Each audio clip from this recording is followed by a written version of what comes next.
अहिले हामी स्वयम्भूबाट पारिपट्टि यो व्हाइट गुम्बामा जाँदैछौँ। सुशील भाइ र म अहिले व्हाइट गुम्बा चढ्दैछौँ। अनि यहाँबाट काठमाडौँ सर दामी देख्यो। अनि एकछिन बसौँ त हेरौँ त यहाँबाट भनेर हामी यहाँ एकछिन विश्राम गर्न लागिरहेछौँ। विश्राम गर्ने ठाउँ पनि दामी रहेछ। विश्राम गर्ने ठाउँ पनि दामी बनाएर रहेछ।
व्हाइट गुम्बा को खसी ओ यार व्हाट अ बिग खतरा छ ओहो यार अलि डुब्रो रहेछ यो मोटा आयो दसैँलाई एकदम दामी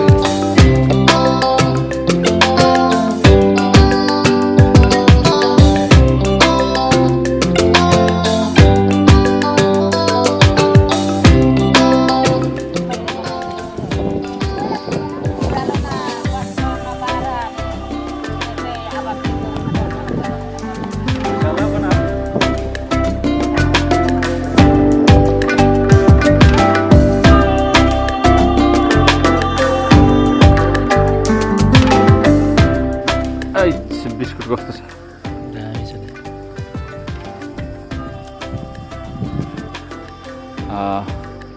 बिस्कुट र चिया खाँदैछौँ सुशील र म रमाइलो गर्दैछौँ यो किसिमको रमाइलो पनि डाँडामा यो गजबको ठाउँमा छौँ ल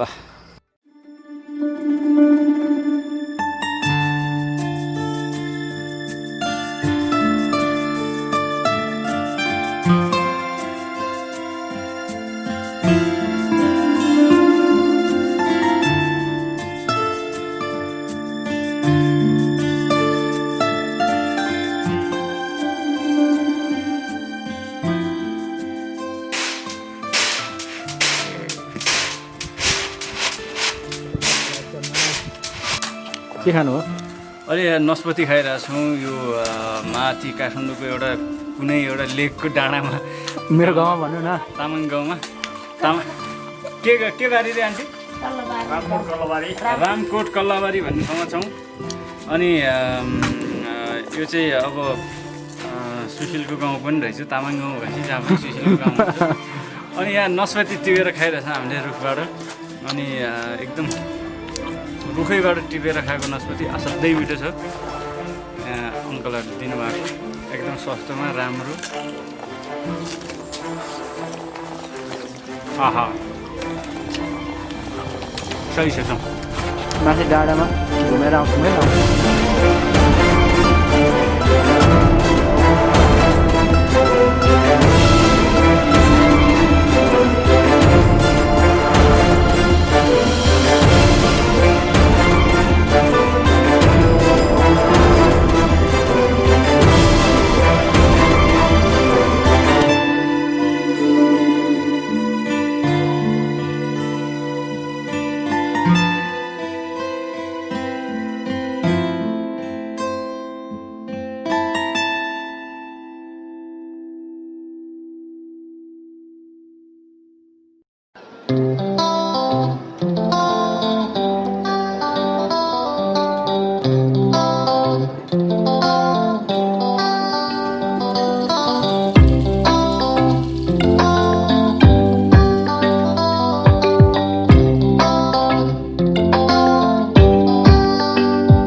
कफी बनायो हामीले, सुशील भाइले कफी बनायो। डाँडामा हावा दामी चलिरहेछ, तर कफी खाइदिउँ नि त अब भनेर। सही छ कफी, सुशीलको कमाल। यसरी कफी खाइरहेछ। सायद योभन्दा अगाडिको भिडियोहरू तपाईँहरूले हेर्नु भएको छ भने हामीले यसरी बाटोमा जहाँ बस्यो त्यही कफी बनाएर खान्छौँ।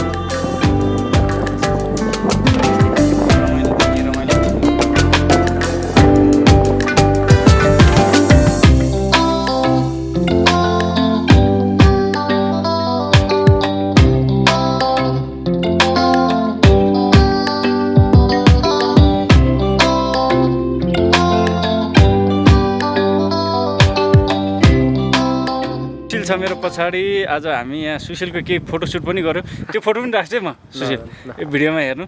अनि सुशीलको फोटोसुट पनि गऱ्यौँ।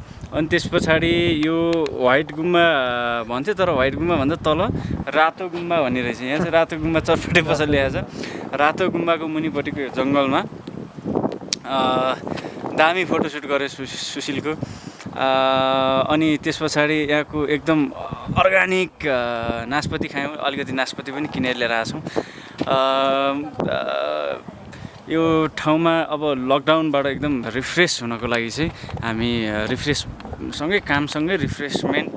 अनि सुशील चाहिँ धेरै दिन भएको थियो निस्किन नभएको, अनि सुशीललाई पनि अलिकति फ्रेस हुनको लागि चाहिँ हामी यहाँ आयौँ। अब लकडाउन छ, यस्तै छ, गाह्रो छ, सिचुएसन एकदम गाह्रो छ, सबैजनालाई गाह्रो भइरहेछ। धैर्य गर्नु होला, अब राम्रो सिचुएसन आउँदैछ। पुरानो अब चाहिँ रेगुलर लाइफस्टाइलमा हामी अब जिउनुपर्छ, फर्किनुपर्छ। सबैजना सुरक्षित रहनु होला। यो चाहिँ हावादारी समाचारहरूबाट चाहिँ एकदम टाढो रहनु होला। जे पाइ त्यही समाचारहरू पनि आइरहन्छ फेसबुकतिर, सोसल मिडियातिर। त्यसले गर्दाखेरि मान्छेलाई विचलित बनाउन सक्छ। विचलित नहुनु होला। यो कोरोना भाइरस केही होइन हाम्रो लागि। अब हामी एकदम नर्मल लाइफमा फर्किँदैछौँ। अब यस्तै छ। अहिलेलाई चाहिँ हामी बिदा हुन्छौँ होइन सुशील? ल सियो। अनि एउटा कुरा चाहिँ सबैभन्दा इम्पोर्टेन्ट कुरा के भने दाइको च्यानलमा गएर सेयर, सब्सक्राइबर अनि चाहिँ लाइक, कमेन्ट चाहिँ गर्न नबिर्सिनु होला है। अनि यो मास्क पनि ट्याक्क यसरी लाउन नबिर्सिनु होला। ल थ्याङ्क यू सुशील यार। ल सुशीलको पनि छ माई स्पेस भन्ने च्यानल। दामी दामी भ्लगहरू, दामी दामी भिडियोहरू आइरहेछ, हेर्नु होला। स्ट्रिट नेपाललाई माया गरिदिनु होला। streetnepal.com पनि लगइन गर्दै गर्नु होला मेरो फोटोहरू, भिडियोहरू हेर्नको लागि। नमस्कार, जय नेपाल।